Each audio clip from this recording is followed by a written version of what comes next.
Mein Name ist Rolf Bolliger, wohnhaft in Nordbund, das ist eine Vorortsgemeinde von Biel, in der Richtung Büren, Grenchen, rechts vom sogenannten Büttenberg.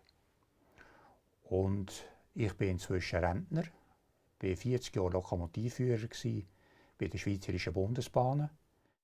1982 bin ich eingetreten in den Schweizerischen Turnjägerverband und seither tut mich das Hobby faszinieren.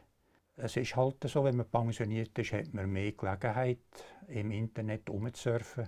Man liest die News, man macht sich Gedanken und manchmal kann man es einfach fast nicht sein, dann muss man irgendeinen Kommentar abgeben. Solange ich oder auch andere, die die gleiche Meinung haben wie ich, nicht verunglimpft werden, sondern eine sachliche, gegenteilige Meinung hier einschreiben, dann ist das super für mich, das finde ich gut. Und ich bin einer von denen, wenn ich schreibe etwas oder etwas eine Meinung abgebe, dann stehe ich dazu voll. Natürlich, die Grundmeinung werde ich nie wechseln, aber ich akzeptiere es und vielfach auch Sachen aufnehmen, und ich auch im Nachhinein, im Stillen, muss sagen, ja, du hast ja schon recht, das ist ja schon so.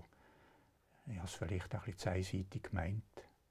Ich will nicht meine Gegenpol, die 180 Grad eine andere Meinung haben, verletzen oder belehren. Die kann man nicht belehren, die haben ihre Meinung.